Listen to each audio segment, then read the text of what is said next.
I don't know what's about to happen in terms of the backlash and the media posts and the media outlets and all those other people. Um, they're going to pretty much crucify him. Today he was 17 to 35, 175 yards, a touchdown, and a pick. Um, didn't really care about the rest of the rating and like that. It's just his numbers for the game. Mahomes threw the ball 41 times at 252 yards. He had a touchdown. But Isaiah Pacheco, his running back, had 24 carries or 26 carries now for almost 100 yards.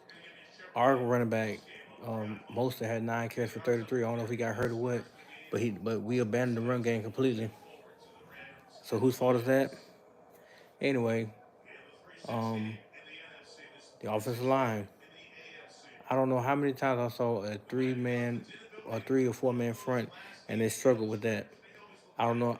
They had a 2 man front one time, and number 90 actually blew up 2 people to get the two and force him to run around the pocket and make a inerrant throw to Tyreek Hill when all he had to do was really run for the fourth down to convert it. He threw the ball to Hill a little bit too low, and um and because of that, Miami got it. Miami has it, but yeah, he threw an inerrant ball to Hill, and then they got the field, but our defense just got a fumble. Whoop de doo. With a minute and 8 left, they finally got a turnover. Finally got a turnover. But hey, it is what it is. But people are gonna say this game is on Tua. He didn't do anything. He didn't do this. He didn't do that. Now, what I would love for people to do is look at the metrics of the game. How many times did was he under pressure? How many times was his receivers running either a simple post route or corner route? They didn't run. They did not run. They did not run crossing routes at all, hardly ever. And then it seemed like the wind was picking up the ball, just selling it. When two should have a few like 2 or 3 passes, 2 or 3 today, he's back on the field anyway. But 2 or 3 passes he threw today was selling. I don't know why. Couldn't figure that part out. But he gonna make another pass here. He throws it, block. Devon A. Chain got 12. So that's 190. That's 197. But nonetheless, it's gonna fall into what he didn't do. You down 3 scores? Yes, he to me he should have been more. That's why is the ball selling so damn much? But you should have been more amped to get the people to the line of scrimmage calling this play and keep it going. It seems like he was going in a slug motion. But then again, if you also understand that your line can't hold up for shit and they're not giving you any adequate time, what do you want him to do? I'm kind of praying they'll give him a touchdown so at least they'll just lose by 12 instead of 19. But if this don't light a fire underneath that kid, I don't know what will. Because now the talks are going to be should they pay him? Should they release him? Should they cut him? Again, do I think that the Dolphins had a franchise quarterback? I do. But if you smart and the Miami got any common sense, you build around him, meaning that line got to get a lot better than what it's doing right now because they're giving up simple pressures. And then you asking a lefty who's not very mobile, you're asking him to just call it.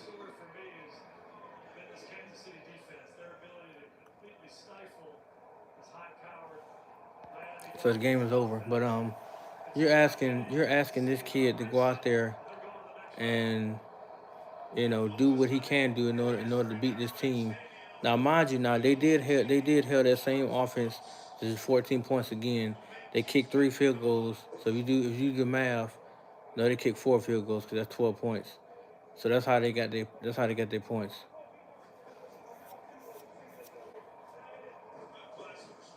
But if I'm Tua, I'm finna go off on people because there's no way you even accept this kind of defeat and just smile about it or whatever. There's no need to smile, bro. I literally don't want to hear a damn thing about the regular season next year. I don't give a fuck. I don't care. I want you to make it back to the playoffs. I want you to get back into the wild card matchup, but preferably be in a better seating. That way you can actually go and win a game and then make this tough ass push. toward another round of the playoffs because this shit hurts. This ain't something that you. This ain't a fairy tale where you just like, oh, we got next week. No, there's no more next week now. Our season's over, and Kansas City's moving on. Even though the NFL fucked the Dolphins and saying, oh, well, you gonna play in this game. Now, mind you, now the Bills got a chance to play Monday night. Why can we play Monday? So what was so hard about pushing our game back to Monday? What was it? And two has been an ultimate sportsman, shaking everybody's hand, giving them love and stuff like that. But it still sucks. It fucking sucks.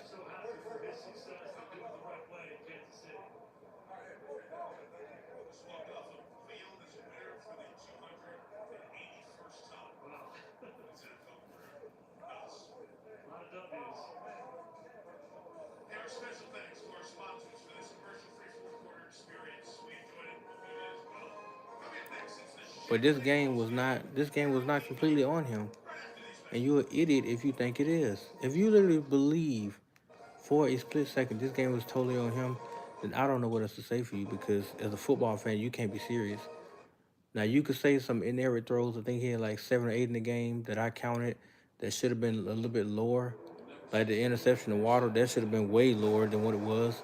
But it sailed on him. And they already said the winds were gonna pick up. That sailed on him.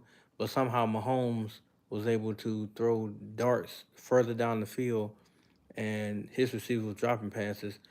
Two receivers, I mean, they seem like the only way they can get open is basically going out of bounds.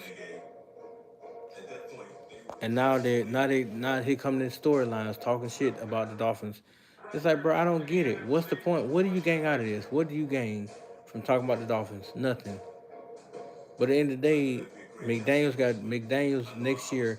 He's got to come with something better, and not that hard knocks bullshit because the defense suffered tonight. If we had the exact same unit that we had in Germany, they don't put up 14 points tonight. They barely put up any yards. But you literally take away what we were doing decently, and then offensively, we need to go in the draft and get one more receiver that's going to create some kind of separation. Because at the end of the day, Tyreek can't only do but so much now. He's not a proven, reliable threat every single down. He gives you a burst here and there. After that, he goes to the sideline and sit down. So his explosion is what makes him different. But don't get it twisted like every single play you can get a play out of him because you can't. It got shown tonight. If that's the case, then guess what he would have been doing? He would have been demanding the ball every single snap. He'd have been like, I don't give a damn. You got to flip that bitch to me, throw it, toss it, whatever. I'm going to get that ball every single possession. He didn't do that. And they always make it about, when he go back to Kansas City, they always make it about Tyreek going off on the Kansas City Chiefs. Usually, do you really think the Kansas City Chiefs going to let one man beat them? One man. Now they played against this one man before. The ones on sheet they played against Tyreek. They know what he likes to do.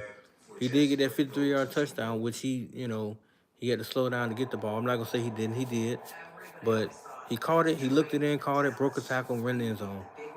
Outside of that, what else did he do? Nothing because they blanketed the entire game. They took him away. Then Water couldn't win one-on-ones. Then Braxton Berrios couldn't win one-on-ones. River Craycraft's the only one that came in for a substitute for Hill, and he was winning against the third corner. I think it was whoever the hell it was. He was winning the routes. But outside of that, you had nobody else really doing much offensively. When he was trying to get in the ball, it was drops, drops, drops, drops, drops. They the ball is touching their hands and they still dropping it. But you gonna put it on him. Now, like I said, 7 to 8 passes did sail. It might have been 10, but I counted 7 to 8 passes that sailed too high. That normally he dots them. He'll dot the ball. But you're asking him to go into a game where his own offensive his own offensive minded head coach abandons the run. So you don't give him no running game. You stop handing most of the ball. A chain is not a factor in running the ball. That's not what he does.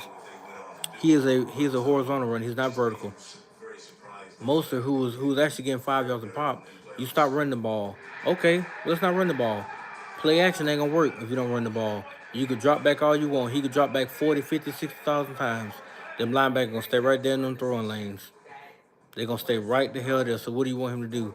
Then he ran the ball twice for 20 yards. He got 10 yards a pop both times. No, he got 29 yards off 3 rushes.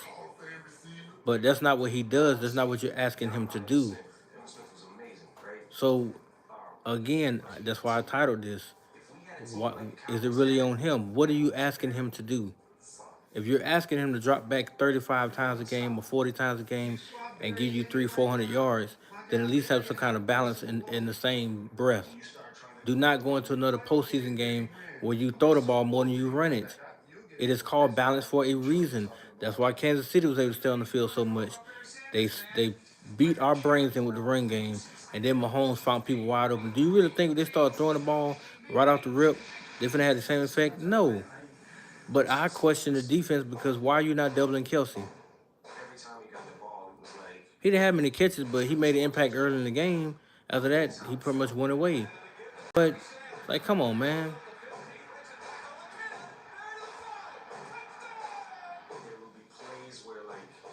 Don't get me wrong. Tua's game today was shitty. It was. I called it what it was. But I'm not putting out that entire thing on him. I'm not, because I saw him. I saw him try to evade the pressure. I saw him make a 3-step drop back to get rid of the ball. Next thing I know, you either got Chris Jones, you got 56. At one point, you're 91, you're 90. They didn't have to bring blitzes. You know why? Because their front four got home. And yet you're gonna say shit like, we're gonna pay Robert Hunt, we're gonna pay Austin Jackson. I got nothing wrong with Austin Jackson. He came a long way this year. But in the playoffs, bro, we need your absolute A game. You didn't bring it. Armstead got his ass beat today. Robert Hunt got his ass beat today. Liam Meikenberg's a joke. If they had a reasonable, dependable guard that they can go pay to line up right beside him to help him out, it'll be a lot better. The Connor Williams injury, like they said, was a nail in the coffin for us because their offense looked desolate. They have not scored 14. They barely scored 14 points in the last 3 games, I think, which is ridiculous. One player, one key piece to the offense, and now your whole offense falls apart. So it does matter about the protection, doesn't it? Because if Tua is not protected, what is he supposed to do? And then you're asking him to not be one read or not read one side of the field. You can see his head turning. You can see him go 1, 2, 3, and he may go back to the second read depending on what's there. But if Tyreek don't be in that if Tyreek doesn't win that one-on-one match, then he's going to his second or third read. So it's like, you know, what do you actually want him to do at that point? And yes, the weather didn't help at all, which I find fascinating that the league itself did not postpone this game based on the weather conditions. It's negative 21 degrees out there. But you're saying, oh, we're going to go ahead and play that game anyway because, hey, we need Mahomes to keep on progressing in the playoffs to make it back. He's finna get his ass ran through in Baltimore because that's who they finna go see. They're not seeing Houston. No, actually, they're going to the Bills. If the Bills win Monday night, they're going to see Buffalo and Buffalo. Do you really think Kansas City got a chance to win that game?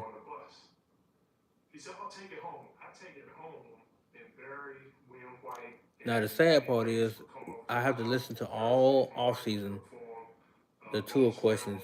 Should he even be considered? Should he even be paid?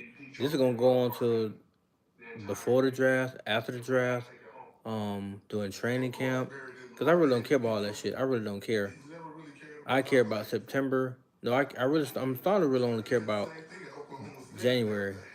Because, I mean, the regular season is fine, which I know people going to be questioning what he can do this next regular season. But if I'm Tua, I will get a little bit smaller to where I was in college, and try to get a little bit quicker.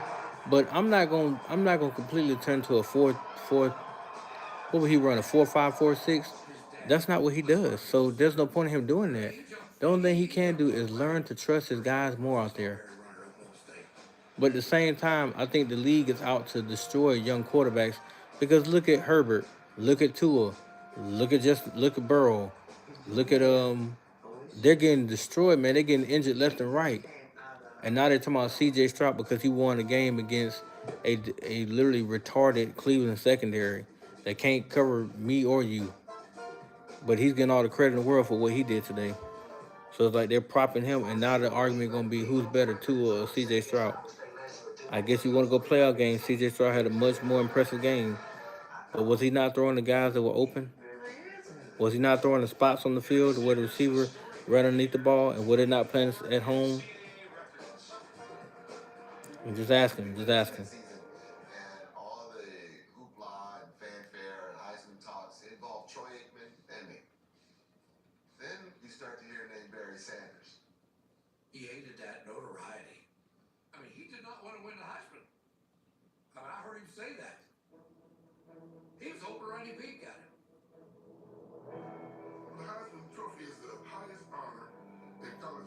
It's just a lot to process, man. It's just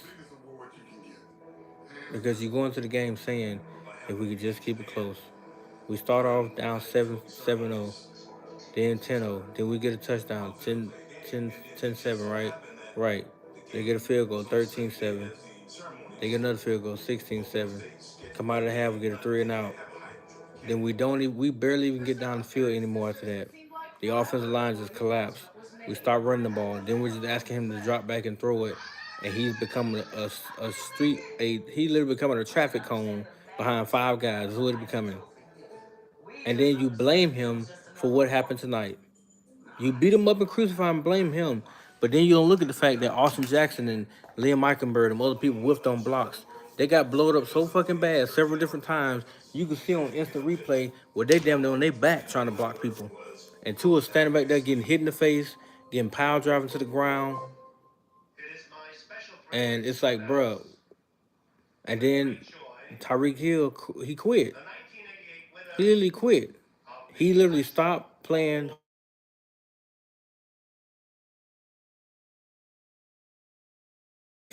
Don't waste people's time. You had 2 great years of getting your stats up in Miami. Just move along.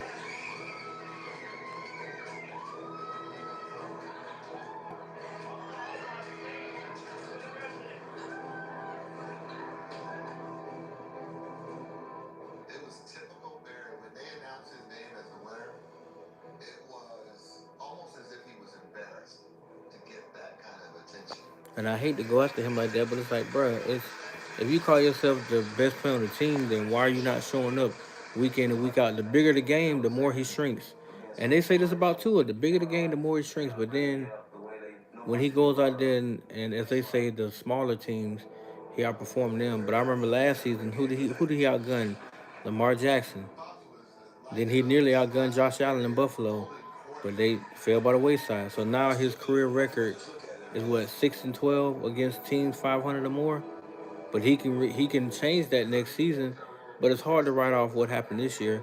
He had a historical great season, the regular season, but that don't mean nothing come postseason time. And that's why I said, if I'm Tua, if I'm him, and it's just me and Mike McDaniel have a one-on-one conversation. He's gonna scrap all that bullshit ass gidget gadget shit. Them screen routes, all that shit gotta go, bro. No more fucking screens. This is not high school. This is not college.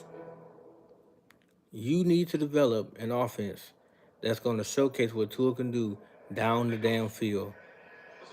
You keep throwing this bullshit ass screens, smoke screens, all this shit for Shannon Sharp and people to talk about, but then you fail to realize how much it's hurting him. Why is he throwing the ball 5 yards behind the line of scrimmage? For what? Then you get blowed up for a 2nd and 14, 2nd and 15 play. For what? Not even other teams don't even do that dumb shit. They do it when you're playing 10 yards back. Not when you get a head start to go blow up somebody when they catch the ball. That's not when you throw a damn quick out. If I'm playing 10 yards off and you throw a quick route, because guess what? I got to come and do something to you. Chances are I'm probably going to miss because my momentum going to carry me forward while you sidestep my ass and I keep going. You go to keep going down the field or you keep progressing up the field. But hey, what do I know about football, right? I'm just the average fan.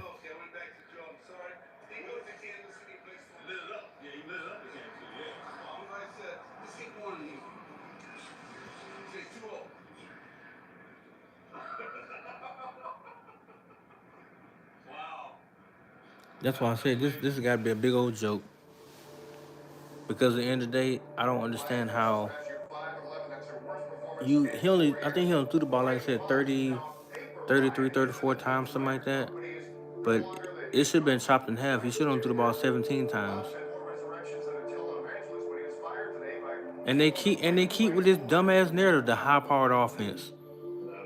The only thing they're talking about is the fact that Hill and Waddle went over 1,000 yards apiece. But if you look at the totality of it, who else got over 500 yards on that team, receiving wise? Maybe A-Chain might be the closest I can think of, because Craycraft, Wilson Jr., and Braxton Berrios didn't get nowhere near them numbers. I might be wrong. I gotta go look at it, but I'm almost certain they didn't get nowhere near them numbers. Which means the majority of the balls were going to Hill and Waddle. You can't survive like that because the teams understand what you do best, and they take that away. You sputter. You go out of your rhythm. Instead of you involving other guys, McDaniel, when you draw up a play, you draw for everybody. Not you draw a hot read, of course. You draw your primary target, but then you get guys involved other ways, crossing routes, hitches, slants. You give the defense something to look forward to instead, and you don't run the guys in the same direction. If you got a 3 receiver set to one side, somebody run a dig, somebody run a slant, somebody run a go route. They're not all in the same vicinity, are they? Nope. And the defense has to account for somebody. If the safety follows the go route, chances are your damn slant is wide open. If they didn't open, your dig route is open. Because the linebacker drops back to the slant, the dig is open. Just throw it while they're running across. You can turn up the field when you catch the ball, and the guy that's running the slant, he can provide a little bit of help to block, and you keep on moving the field. But I mean, hey, once again, what do I know?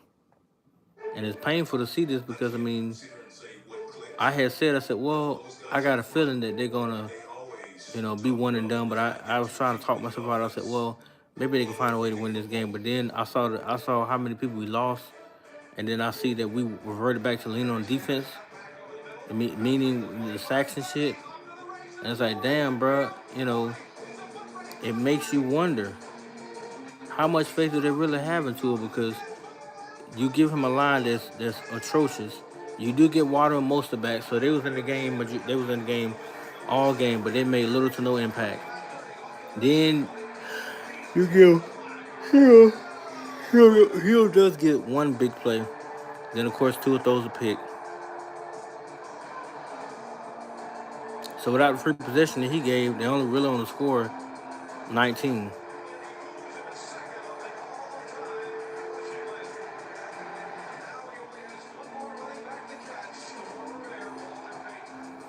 But yeah, I don't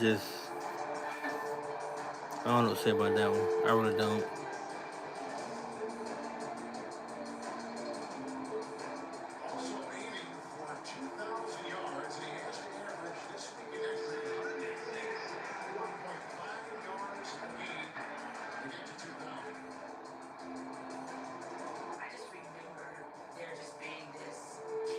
Let me get off this thing.